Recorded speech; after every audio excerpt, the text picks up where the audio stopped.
Okay, so I wanted to first start off by reminding y'all, do not forget to tweet. You are required to do some tweets as part of assignments, but if you look back on the syllabus, I think it's 10 points of your class participation grade comes from using Twitter. So you can do your original tweets, you can comment on something I tweet or one of your classmates, you can retweet, anything like that. Just make sure that you use our class hashtag. And that is a required component of the course. It's really easy way to get 10 points. And also if you do extra, you can get bonus. So don't forget about using Twitter. I wanted to see, I have graded basically everything that's been turned in thus far. And I do want to remind y'all that I will be going through tomorrow and finalizing grades for the Google Level 1 certificate. Make sure you have it posted to your portfolio with the required narrative. I will be adding the points in there, those last 5 points for students who haven't updated that yet. So make sure you get that done. But I do want to ask, now that I've graded everything that y'all have submitted, do you have any questions on grading? I've gotten several emails that I've answered, and I think I've answered everybody thus far. But if you have any questions about my grade or not, or me not grading something that you submitted, now is a great time to ask. And if you do not want to speak up here, absolutely send me an email or message me on Remind. I do make mistakes, so if I made a mistake, I want to make sure and correct that for you. But I try to be very explicit in how I grade. I want to make sure that y'all understand if there is a point deduction or anything like that. I want to make sure that y'all understand why you're getting deducted. This should be a learning and growing experience, which is why I would love for y'all to use the request for feedback. Let me grade your stuff early, give you full feedback so that you can make any corrections and get full points. But grades should not just be arbitrarily given. They're directly tied to what you submit, and I try to be very transparent about how I assign grades. But as you'll see now, like I've said at the beginning, I grade on my rubric, and I'm not an easy grader necessarily, and cups errors are huge for me. Capitalize if it's supposed to be capitalized. Always capitalize tools unless it specifically is not capitalized. If it is a proper name like Google, then you need a proper noun, then you need to make sure you capitalize it. There are some tools out there that, because of their logos and all that jazz, that they choose not to capitalize their tool name. But unless it's intentional, make sure you capitalize it. It's a proper noun. Every time you make mistakes like that, I do count off 1/4 of a point. So if you're getting 5 points for a section on your PLN, but you've got 10 mistakes in there, you can eat up half your credit just by making some simple errors. And especially with this stuff y'all are publishing on your websites, these are your finished products. These are things that you should be able to show anybody else, and they should look professional. So this shouldn't be something that's not polished and complete and ready for a wider audience. So pay attention to those cups errors especially, but make sure you utilize that request for feedback. If you did not do well in the PLN assignment, all is not lost. Use that request for feedback in the future, and you can get high grades on everything else and be just fine. So any questions before I move on about grading? I know I got one private message, and I'll look at that in a little bit. But again, I will be finalizing the grades for your certificates tomorrow for everyone who did pass, so make sure it is on your portfolio. Now that everybody has had a chance to look at their lesson plan, I want to open up the floor for questions about that. Today, we're going to work on tech tools, which ties with your lesson plan, but I wanted y'all to look at the lesson plan and get a good understanding of what it is, what the content is, what the teaching strategies are, so that you would be prepared to pick some good tools that can make a meaningful impact on your lessons. So, what questions do y'all have? I received an email from someone in one of my classes saying that they were confused as to what to do. And this is definitely the lesson plan, I would say, is probably the hardest assignment of the quarter, simply because you're learning new ideas about lesson planning that you've never been introduced to before. So you should have questions about this. I don't want my assignment, part of it, to be confusing. So I'd love to clarify any questions y'all do have.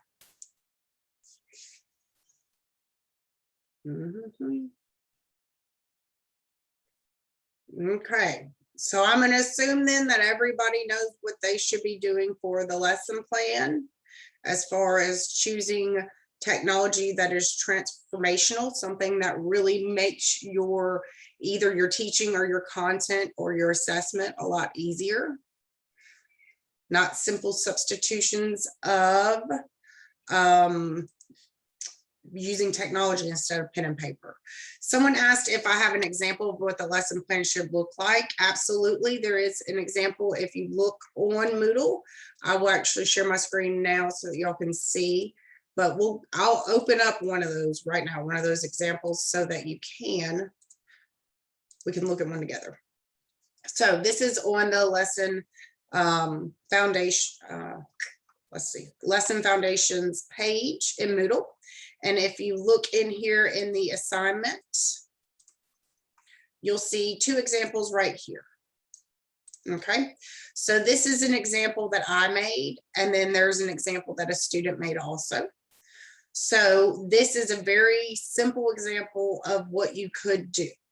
Now, remember that what you're attempting to do here, or what you need to do, is make sure that you're looking at the teaching strategies named in your lesson plan that I assigned to you, that's in your Google Drive.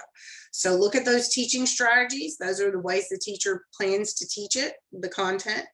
Look at the learning outcomes. That's what the students should be able to, the knowledge they should be able to demonstrate at the end of the lesson. And then think about how you can integrate technology in 3 meaningful ways into that lesson plan. So with this example here, the teaching strategy was a bell ringer. Right here, you see bell ringer is the actual strategy.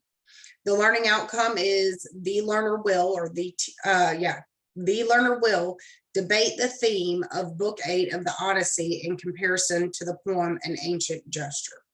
So the learner will, what will they do? Debate. Here is your action verb right there. So that's going to outline the actual learning that will take place, the debate, and then you explain what they will be able to do through that. So by being able to debate these things outlined in the learning outcome, you will be able to assess the learning. Because if the student cannot debate the themes in a comparison to a poem, then they haven't met the learning outcome, okay? So remember, learning outcomes are always measurable, observable, accessible. You can see what that the students have learned. You can assess it to make sure that they have actually learned that. So you take your teaching strategy, how the teacher is going to teach it, the learning outcome, what the students will demonstrate at the end of the lesson, and you find a way to integrate technology to make sure the students meet the learning outcome, okay? So in this example, students will be asked to write a journal entry in their Google Drive as a bell ringer, where they define theme and what the theme of their assigned reading is. Then they'll be asked to make a post on the class blog with 2 debate points or questions. And then they will be required to have read some of their classmates' posts and give feedback. So right here, the students are, the bell ringer is activating the students' prior knowledge and getting them into what they are doing in this lesson.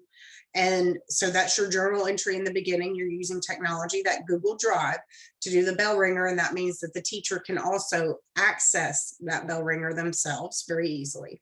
So there's integrating technology right there. And then you ask them to reflect on their learning by posting on the blog. And then you want them to delve deeper into what they've learned by reading their classmates' posts and replying on them. So that's some more reflection. So right here, this is one activity and one meaningful integration of technology. You can see here that there are 2 different tools being used They're using Google Drive for the bell ringer and then a class blog. But that's one actual activity where the bell ringer is included, the teaching strategy, and the student will have demonstrated that they can meet this learning outcome, that they will be able to debate this by doing the debate online. So what question do y'all have about that? This activity in this way that I've chosen to integrate technology. One of your classmates asked if the lesson plan is the same one y'all were given last week. No, before class you were assigned a lesson plan. That is the lesson plan you should be using. In class, you used a different lesson plan in your group. So every student was individually assigned a lesson plan. That was the first one you received in Google Drive. That is the one you use for this assignment. You will not be using the lesson plan that you and your group worked with last week. Does that make sense?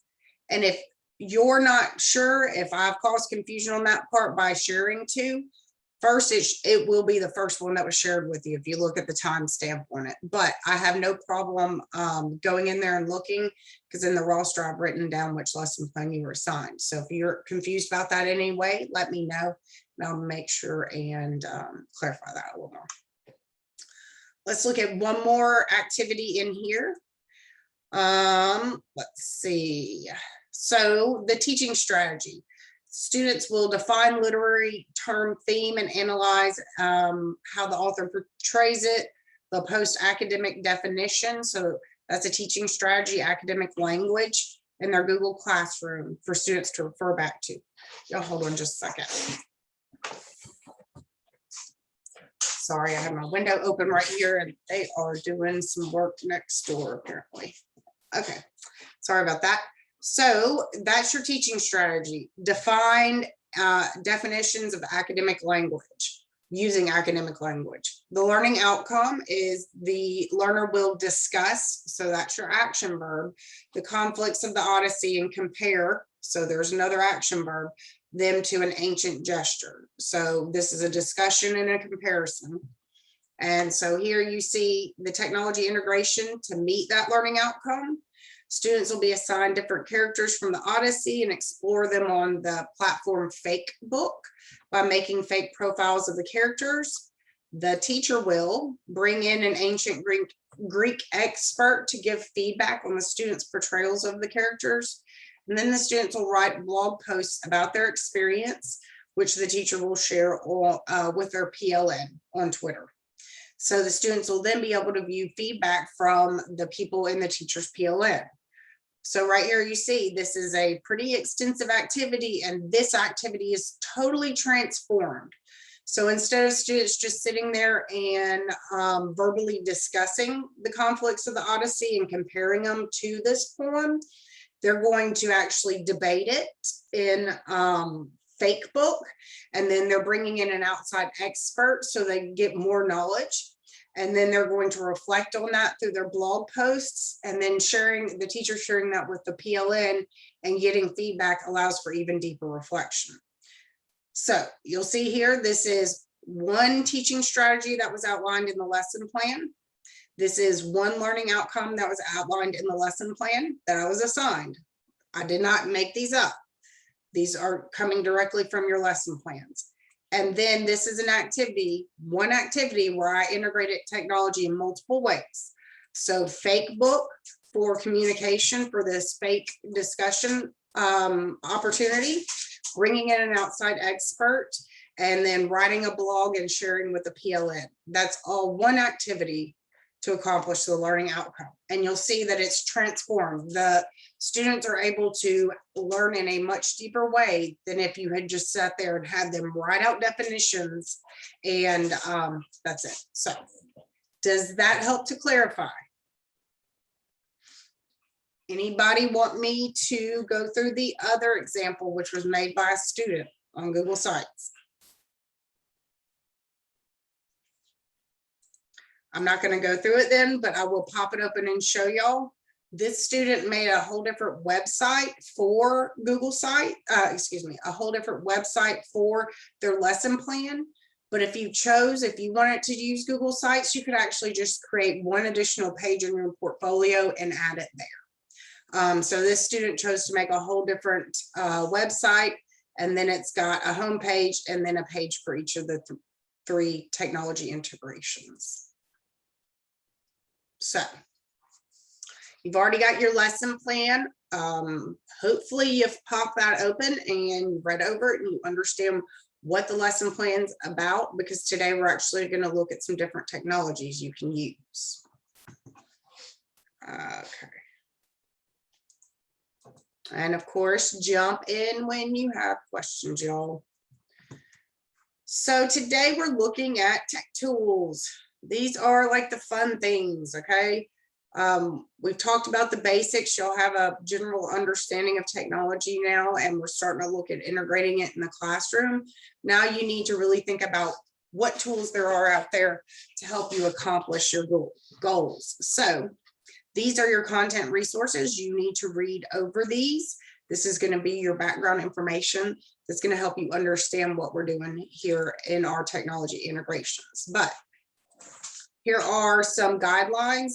This is actually from an article, and I took out what I thought were the most important points by these experts about trying to integrate technology into the classroom in a meaningful way.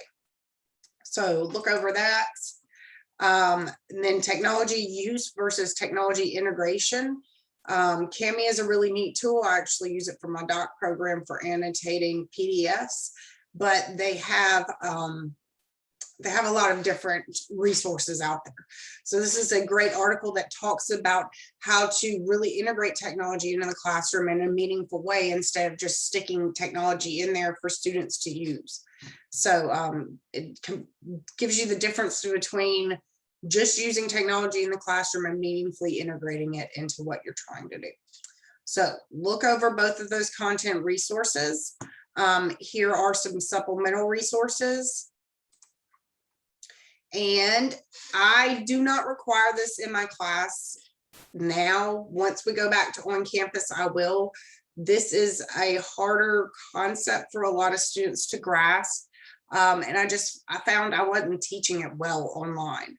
And that's a fault of mine that I've tried to work through, but I don't want my students to suffer because I'm not good at this part yet. So what you need to understand is that there are actual frameworks out there for how to integrate technology in a meaningful way, depending on what you're trying to do. So this is not a willy-nilly thing where you just throw it in there and see what works.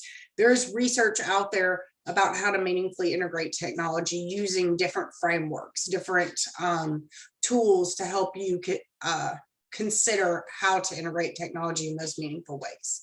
So the one that I usually teach in this class is called SAMR, S-A-M-R, and it's an acronym that helps you work through. It's kind of like a ladder that starts at the bottom and works its way up. So it starts down at the bottom with a simple substitution where you're using technology.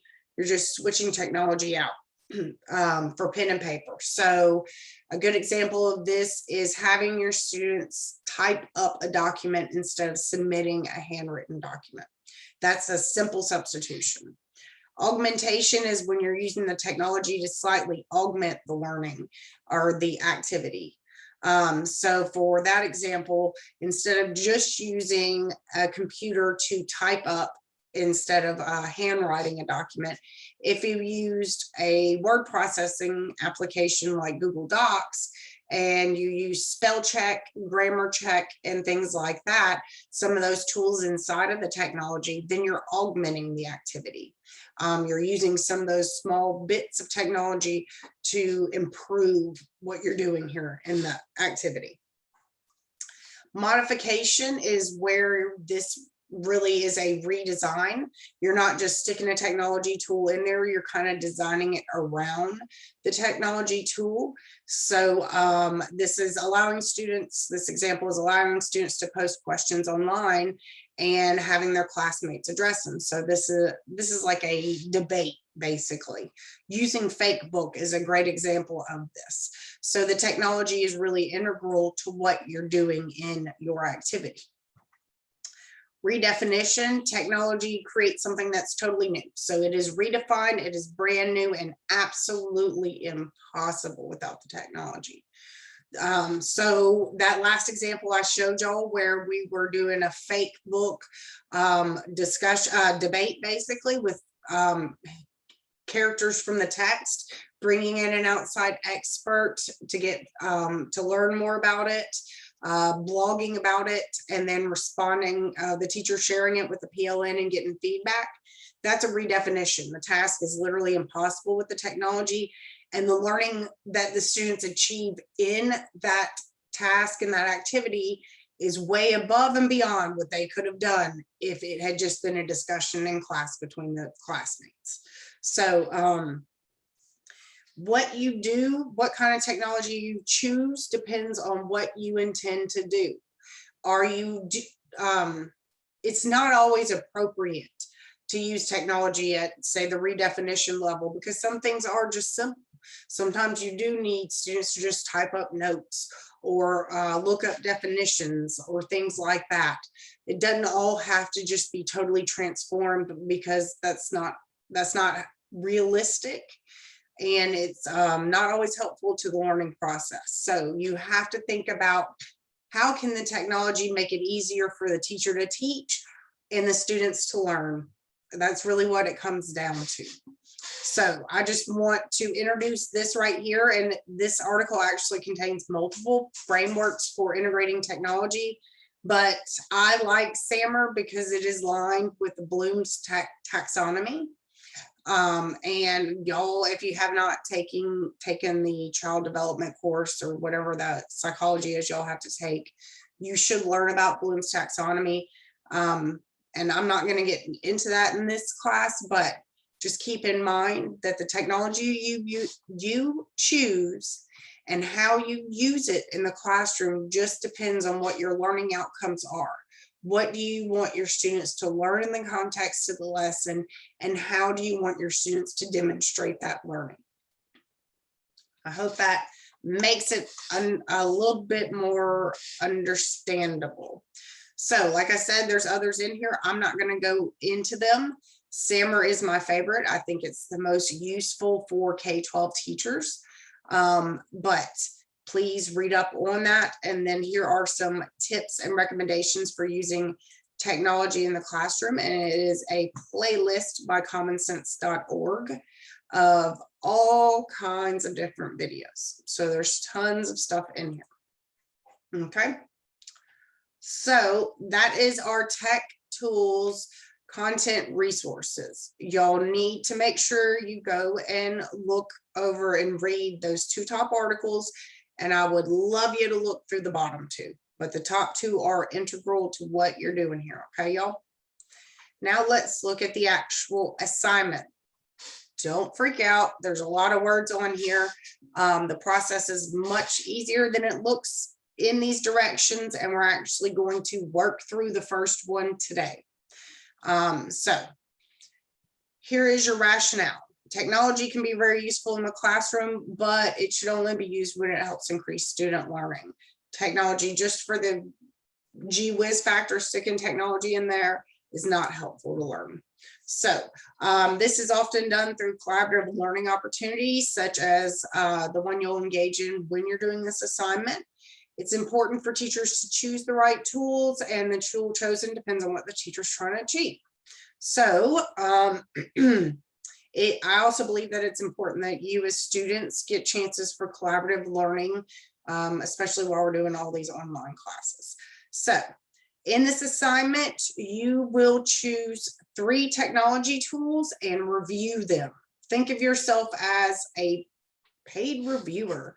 You know, we all look at reviews on Amazon before we buy stuff, and you'll notice that a lot of times the people who are unhappy tend to leave the most reviews. But think of yourself as the reviewer. You're choosing 3 technology tools, and you're going to tell your classmates about them. Okay, so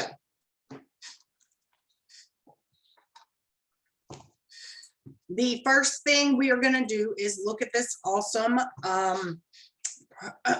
technology tool called Padlet. I'm going to click on the elementary one right here. Padlet is, you can think of it as a big board that you can stick notes on, kind of like sticky notes. So a vision board or something like that. So first thing you're going to do is look at the example, which is right here.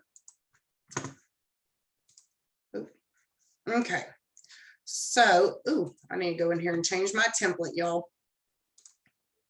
I'll do that in a minute. So what you're going to do is go in here and you're going to tell us the type of tool you've chosen. You will have the name, you'll see, it doesn't say it right here, but name your document that you will have after whatever your tool is and tell us what it is. Is it from a website? Do you download it? Is it an application you download? Is it available on Apple and in Android? And link to those things. What we were going to do is create a Padlet of all elementary tools and then a Padlet of all secondary tools. You as students will choose the tools that go on there. You'll review 3 of them and then stick them on the Padlet, and I will share the Padlet with my PLN, and y'all are welcome to share it too. But basically it's going to be a whole class project where we review a bunch of different technology tools, and then we put this information out there for my PLN and y'all's PLN, so that if they're looking for tools for math or science, they can go through and quickly look at a bunch of different reviews and decide if a tool might be useful for them. So you are saving other teachers a ton of time. Okay. So type web-based application, link to whichever it is. Grades, and these are separated into elementary and secondary. But if you choose a tool like Google Drive that works for K-12, feel free to put K-12 on there. That's fine. Content areas, tell us what areas it's useful for in teaching. And if it's in multiple areas, you'll see that there's a spot specifically on it, on Padlet for it, because they are organized by content area. And then give a description of the tool. Put enough information here that the teacher understands what the tool is and kind of what it does. Okay. So my example was ABC. Yeah, it offers educational games for PK through 6 on a website and app. It's meant to deepen learning, and it's marketed as being helpful for all learning styles. So I want to point this out really big. This is a description in your own words. This is not the app's description that you would get from the App Store. None of this is copy paste from anywhere else. If you happen to copy and paste the description directly from the app, the website or the App Store, you get a 0 on this assignment, because all of this is in our own words. This is usually, well, the few times I've had plagiarism issues, I think it's always been on this assignment, because people will take descriptions from the app maker or the tool maker, whoever published it. Don't do this. Use your own words for everything, y'all. So give a description of the app so that the teacher who's looking at this knows what the app does and what it's intended to do, I guess. And then explain why it is useful. So this is the description, is just a brief overview.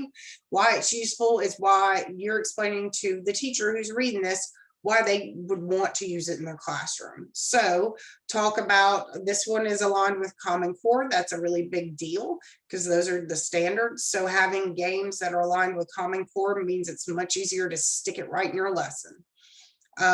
Teachers can search through the games and help them and find ones that are aligned specifically to standards they have to teach, and it frees up time for the teacher so that they're not out there looking for the appropriate game for whatever standard they're teaching to that day. Okay. So what you as the wonderful, wonderful student are going to do is you're going to pick 3 tools, and we'll look at where you can pick those from in just a minute. You're going to make a copy down here. So here's the example. We're going to look at the scoring checklist. I'll go ahead and pop that open actually.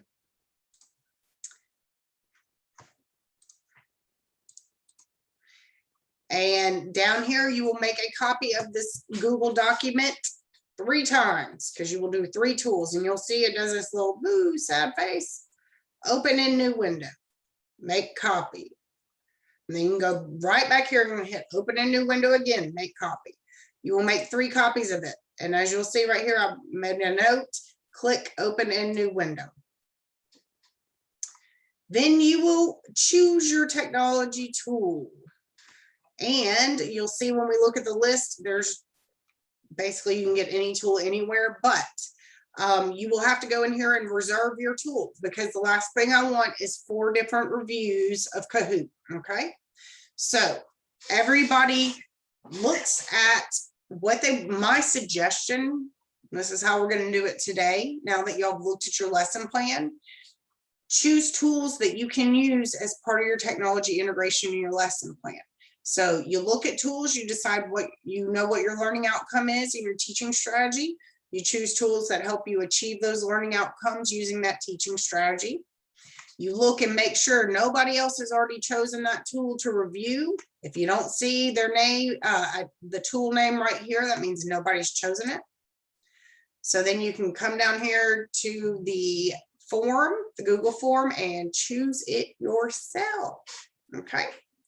Now I have embedded Google form here, and it automatically updates the responses here. So if you go in chronological order down the assignment resources, then as soon as you look, you choose your 3 tools, you look and make sure nobody's claimed them here. Number 5, claim them yourself.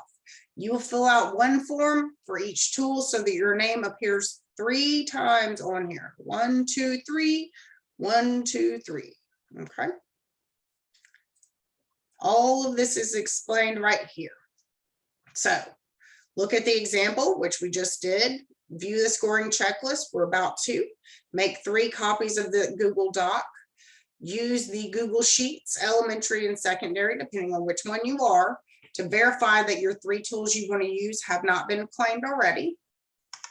Once you verify that nobody else has claimed them, you use the form in step 5 below and reserve the tool for yourself.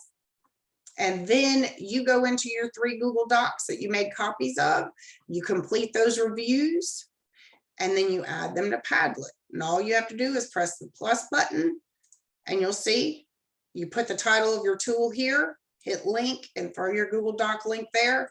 That's all you do.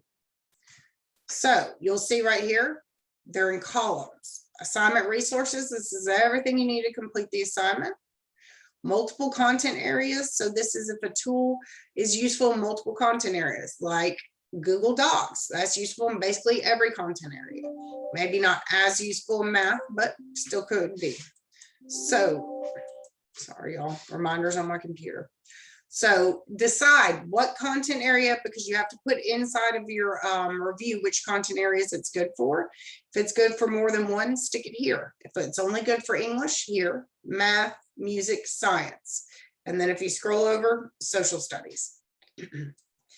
If there is a content area I didn't list for some reason, then please let me know. I'm happy to throw another column up there, but you will choose 3 technology tools that you want to review. You will look at the Google Sheets in step 4 down here. Make sure that those technology tools aren't already claimed. Once you verify they aren't claimed, step 5, click this, claim them, 1 entry per each of your tools. So you'll submit this form 3 times. And then you'll take your Google Doc, your template that I made, and you will, sorry, y'all. You'll take your Google Doc template that I made, and you will complete 1 for each of your reviews. So let me go in here real quick and fix this. I'll do it in a second because it's not going to let me from there. So when you go to Padlet from the assignment, you'll see there's elementary and there's secondary. If you are an elementary education, early childhood or elementary education student, you'll do elementary. If you are secondary, you'll do secondary. If you are not an education major, you can choose whichever one you want, but only choose one. Do either 3 elementary or 3 secondary tools. And I don't know that I have any music kids this time, but if you're in a K-12 program, feel free to choose whichever. So I put here that it would be under secondary, but honestly, it really doesn't matter to me. Now let us take a peek-see at the scoring checklist. So you'll see this is repeated 3 times. 1, 2, 3, because you're doing 3 tools, 3 reviews. So you will correctly, the correctly posted links to the technology tool. So is it a website? If so, correctly link the website. Is it in Apple, what do y'all call Apple, wherever you, app store, or is it in Google Play? If it is, then make sure you link to the app stores that it's in. So by correctly linked, I mean, do not put the http:// web address. No web addresses anywhere, y'all. It's not the right way to do it for accessibility reasons, so make sure you correctly link. If I wanted to link the word link, I would highlight it. I can either right click and hit link here, or I can go up here and there's a link button here. Stick the web address to either the app store or to the website right in there, okay, in your review doc. And then complete the narrative template. Tell me the type. Is it downloadable application or website? Okay. So type is where you're going to have it correctly linked. Tell the grade levels it works for, content area levels it works for, a brief description of the tool, so an overall description, and then explain why it's useful for teaching. For each of these 3 Google Docs, 3 reviews, you'll get 5 points. And then for your portfolio, you need to post some sort of visualization, and make sure you link to all 3 Google Docs. The easiest way to do this is to literally embed your 3 Google Docs right into your website next to each other. 1, 2, 3, and that will keep you from having to link to them, because the user can just scroll down and look at them. It is up to you if you choose to do it that way. You just need to make sure all 3 docs are linked in your portfolio and that you have some sort of visualization. Questions? I know that's a lot. So now that I've walked you through all that, and it's all actually explained in Padlet in that first column, that's what everything in here is also. So here is your Google Docs template, and you can hit make a copy.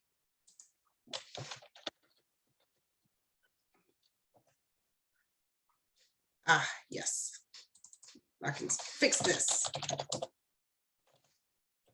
Sorry, y'all. Formatting drives me crazy, and I didn't know I'd mess that up. So if you've already done it, I don't care. If it has a wrong quarter, it's not a big deal. That's just a personal thing for me. Now, what we shall do is look down here. Here are your resources for finding different tools. Please feel free to use any of these. Please feel free to use any other tool you might happen to find somewhere else. I'm giving you these websites as a starting place, but that does not mean that you have to review only tools on here, okay? So these are up here are different technology tools.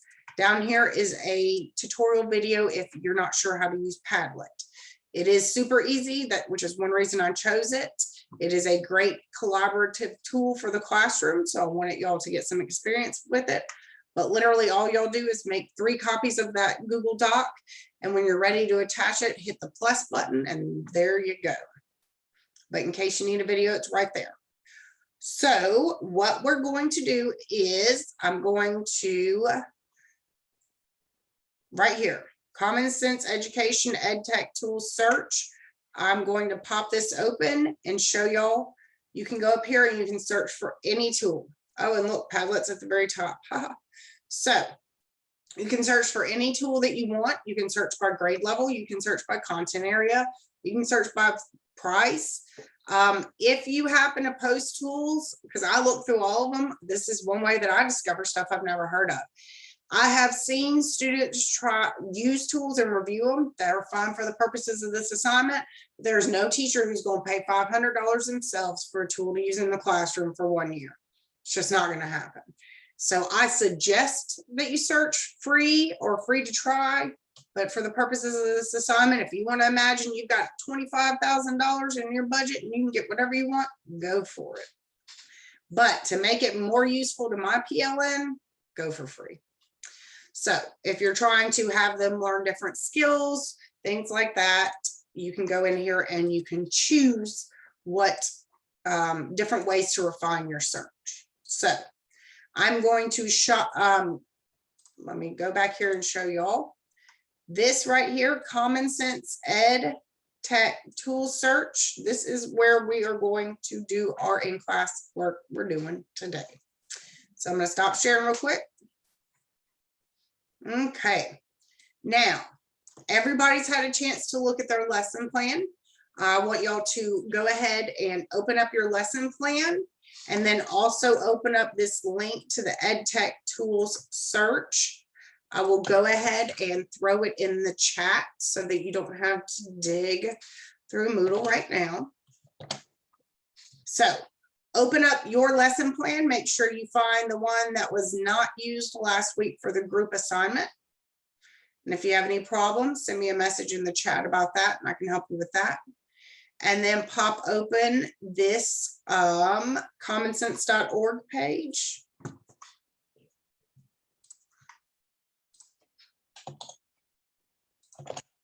And then today you are going to choose a tool to review and complete a review. And I want it to be a tool you can use in your lesson plan. Okay. So I'm sticking right there. I just sent a link to make a copy of the review doc. Somebody asked about the lesson plan template. No, we're not looking at the lesson plan template. That was just me showing you what it looks like so that you understand how to find what you need for our assignment now. So the lesson plan that you're using for this in-class assignment that we're doing now, which will actually be a third of your homework for this actual assignment that you're going to submit next Thursday, that this comes from the lesson plan you were assigned. And it is in your Google Drive. So open up your lesson plan, open up your that commonsense.org link, and then make a copy of that Google Doc I just sent you a link to in the chat. All three of these links are in the chat, y'all. So go ahead and look through that commonsense.org website and find a tool that you can use in your assigned lesson plan. Make a copy of the document and start completing the review. I'm going to give y'all until 11:15 to do this, so almost 30 minutes. We will go over these in class, okay? So any questions before I turn my camera off? I'm going to be here. I might pop out and let my dog go potty in a second, but I'm going to be here for the next 30 minutes to help y'all work through stuff. So I'm going to turn my camera and my mic off. But if you have a question for everybody in general, I'll pop back on and answer them. If not, I will talk to y'all in the chat. One more time, what you need to do is open your lesson plan I assigned you. Open that commonsense.org website I sent in the chat. Make a copy of that Google Doc template that I also put in the chat, and that's on Padlet. And complete a review of one technology tool you could use in your lesson plan using that template. Okay. Questions before I turn my face off?